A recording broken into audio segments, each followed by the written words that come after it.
Gentlemen, good morning to all of you. Good So, morning. we recently published a paper, the three of us, with Nina Mazar, who is currently unable to join us. So we'll just mention her and thank her for everything she's done for this paper.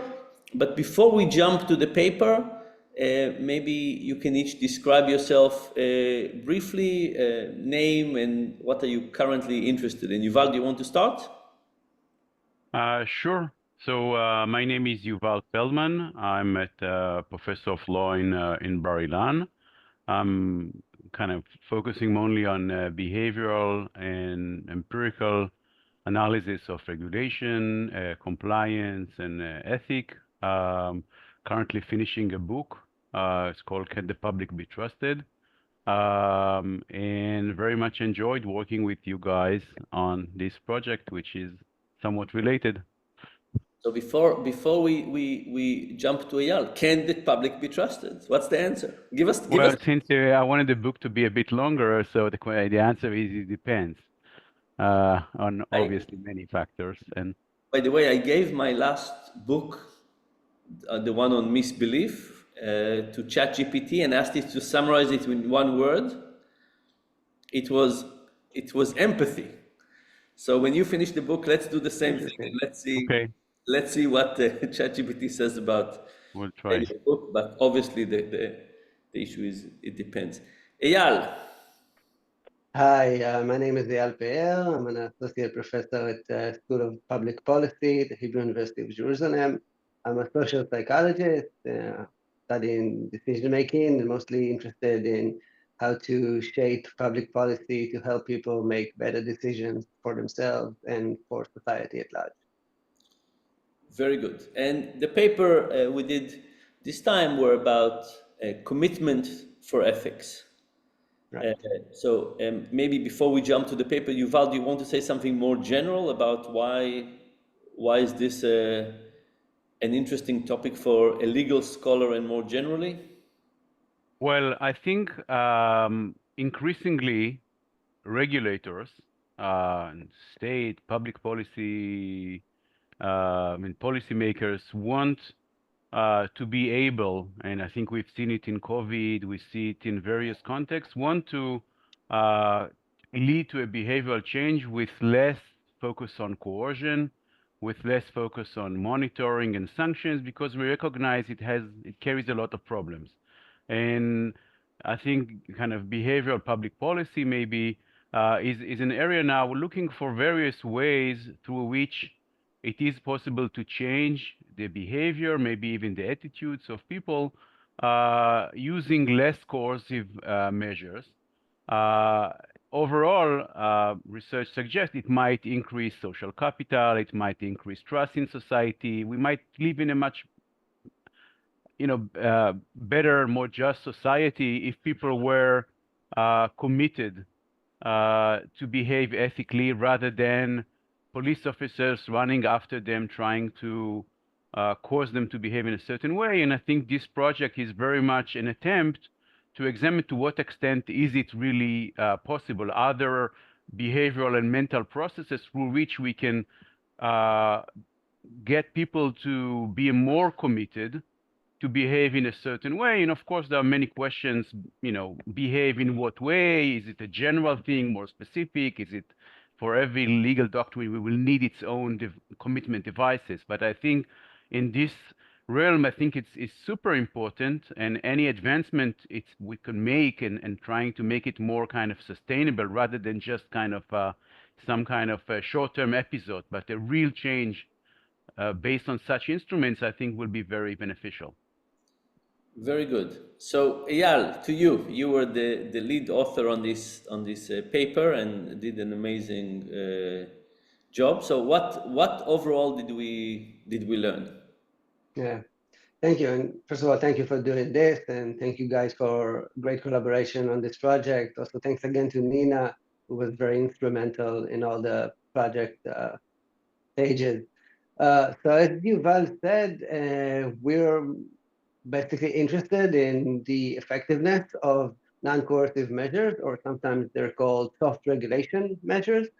And honesty pledges, which are the focus of this paper, are such instruments. They try to get people to commit to behave in an honest and ethical manner without imposing sanctions, without imposing any strict rules or laws, just by telling people what is the expected behavior and getting people to pledge to act in that way. So basically, yeah. Before you jump to the experiment, so how do you imagine this would look in the real world? Where would this come into play? Yeah. So you actually already can see that in the real world. I mean, in many situations, when citizens interact with the state or businesses when they interact with the state, they have to get some. They want to get some kind of permit, some kind of benefit, some kind of license to do something, and some documents and certifications are needed for that.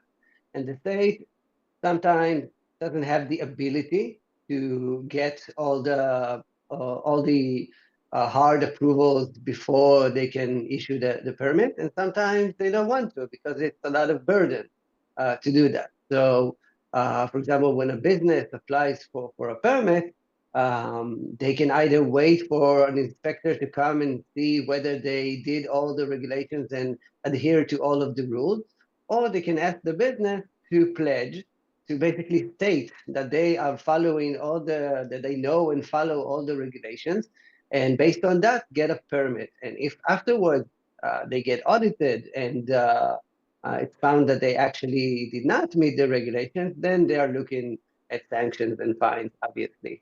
Yeah, but even before we go to the second stage of maybe audited and so on, you're basically saying, is there a way to get citizens when they interact with the government, citizens when they interact with insurance companies, citizens when they Mm-hmm. interact with each other, is there a way to float up what the essence is and to basically commit to something? Okay, so Yeah. what did we do in the experiment?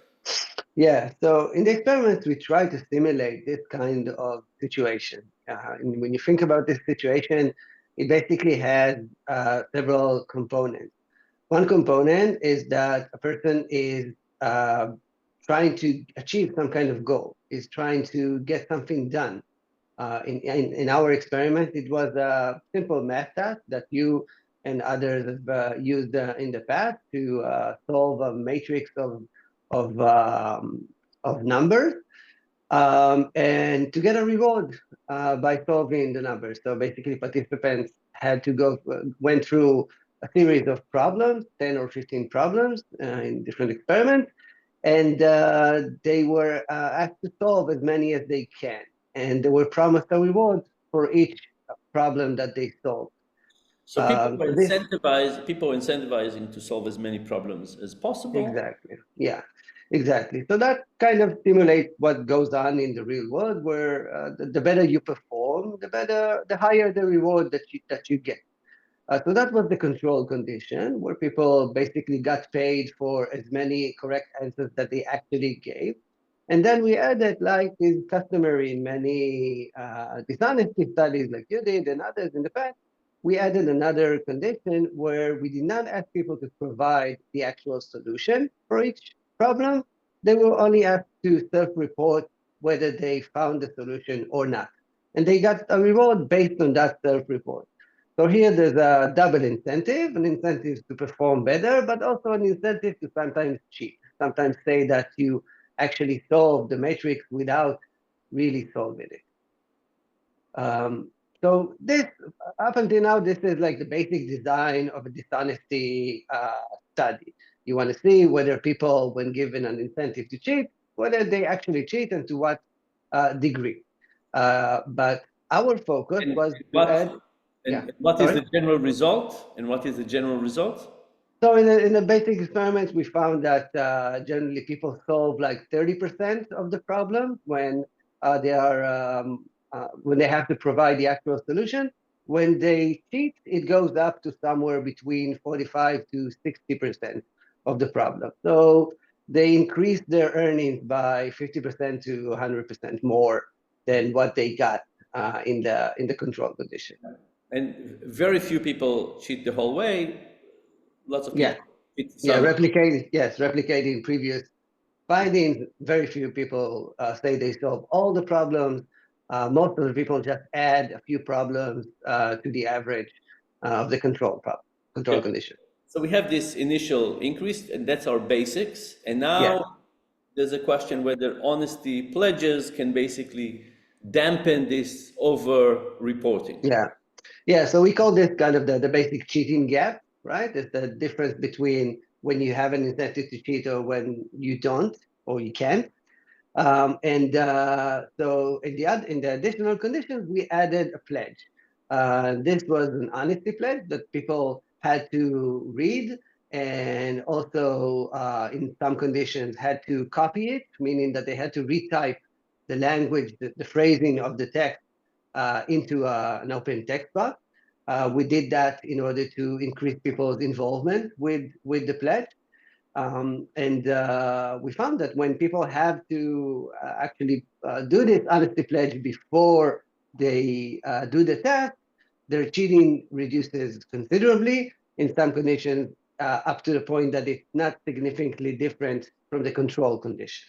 So reducing cheating by a very large degree, sometimes almost eliminated it. And what is the essence? What have we learned about the honesty pledges? What is important for an honesty pledge to be effective? Yeah.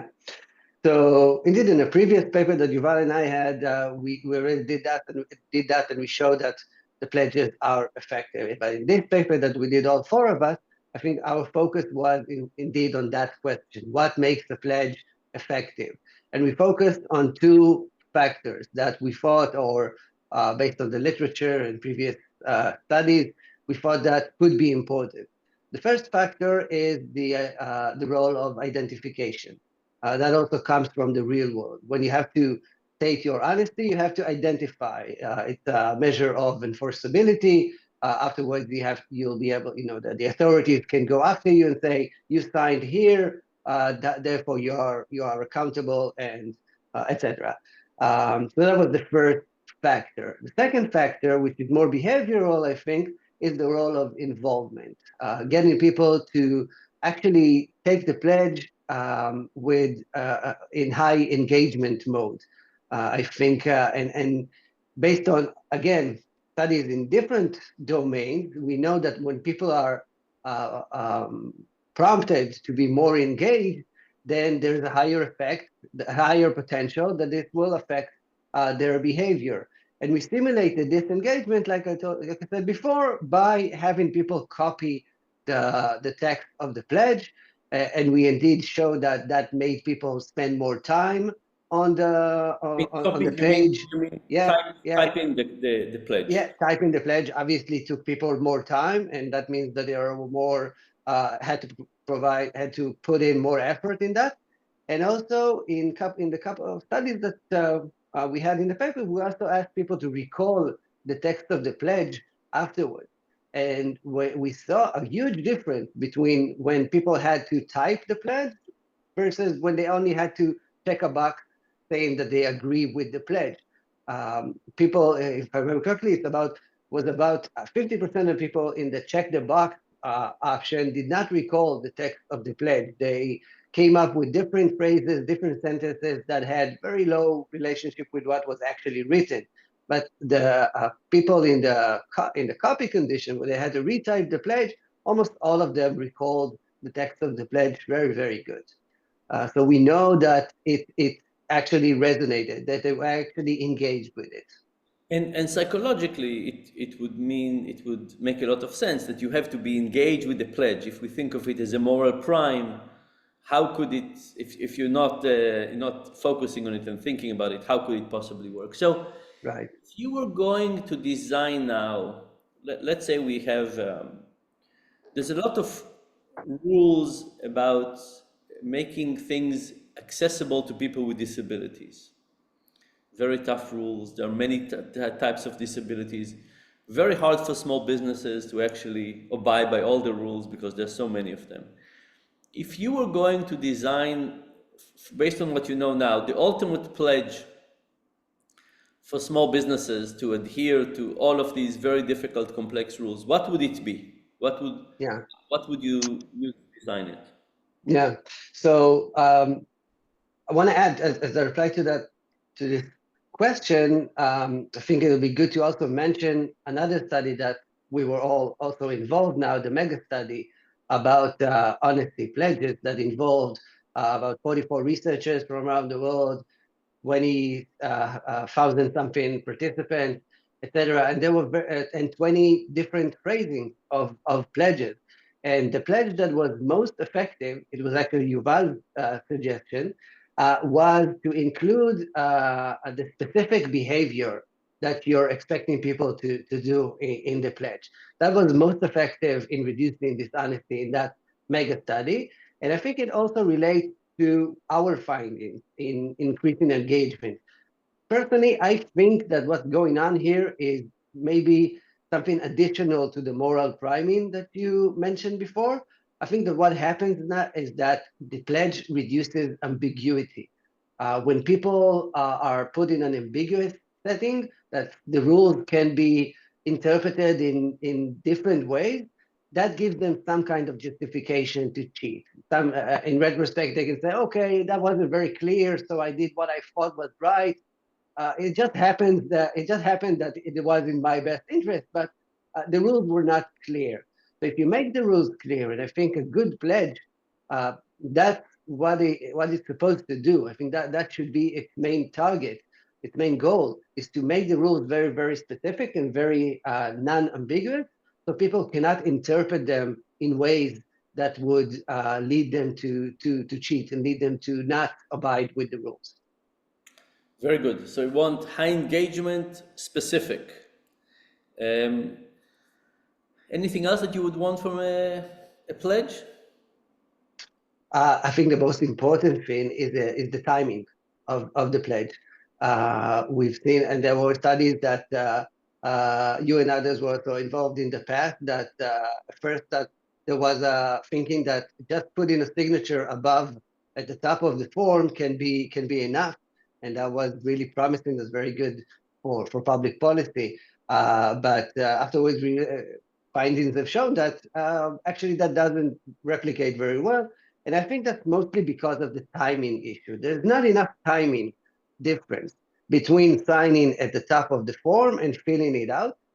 Pledges should be ex ante. They should come much before the actual task, much before the enough time before the actual opportunity to cheat, in order to change a person's mindset from, hey, is there an option here that I can increase my reward unethically, to, okay, I pledged something, I committed to some type of behavior, so now I need to follow my own commitment.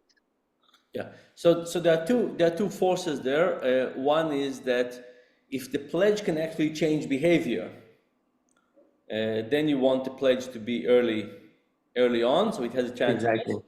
And then if the pledge just changes reporting, then it's a different story. Then you want it just before Yeah.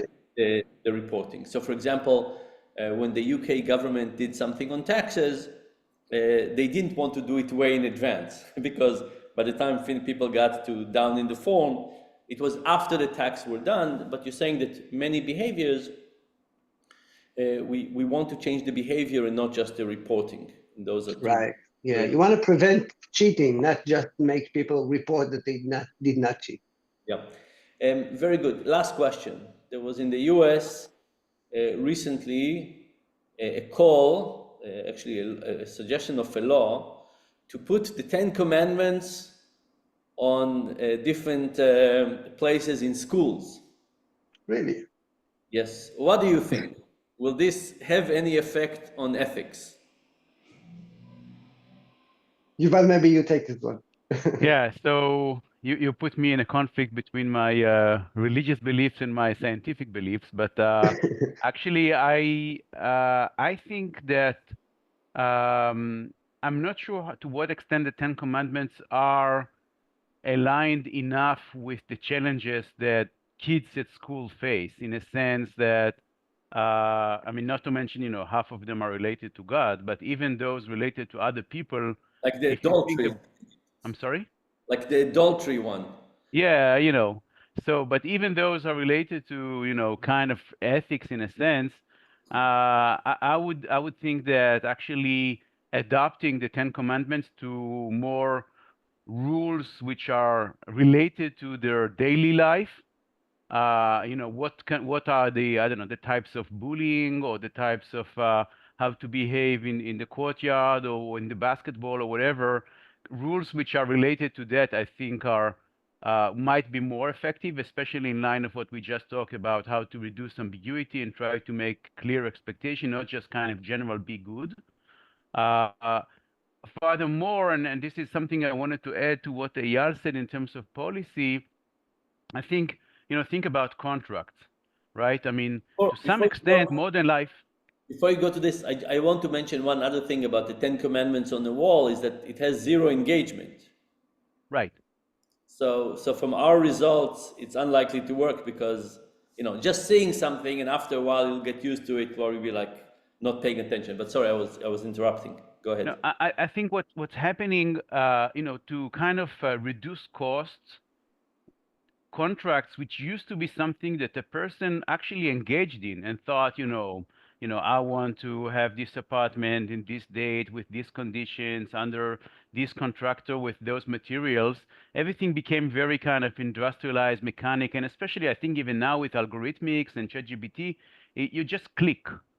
And all those kind of really fast situation where people don't really commit to anything, they click. I think we lose a lot. I think if we actually go back to people and make them more kind of, in terms of their agency, make them more in charge of what actually they are about to do, not create really, really complex regulation no one can understand, and you just click that you understand even if you didn't understand anything. I think that this paper, might help us push in the direction of getting people to be, generally speaking, in more kind of legal aspects, in more kind of engage in understanding and taking upon themselves. And you can think of various social psychological theories why the more involved you are, the more invested you are, you know more, you commit more, you understand what's expected. And I always feel we lose a lot with kind of this, attempt to people to just click, which almost has no effect on them. And it is way beyond honesty and really in every commitment people So take you're upon saying themselves. that as lawyers make contracts longer and longer, Right. people stop reading and just clicking, and yeah, maybe it fulfills the legal mission, but what happens is that people are uninvolved in what they're doing. Yeah, So maybe create some summary. I mean, I can understand people can't read 300 pages, but try to summarize from it and create some even as kind of a short ceremony where you actually understand what you're committed to, not just, sometimes you I don't know, you want to change your pension fund, you have to sign like 50 times almost.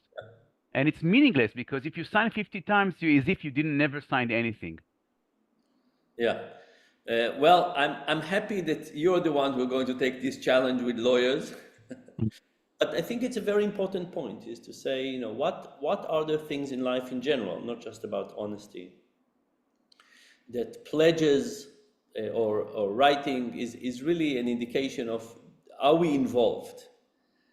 And the involvement is important in all kinds of elements, and to what extent can we increase involvement?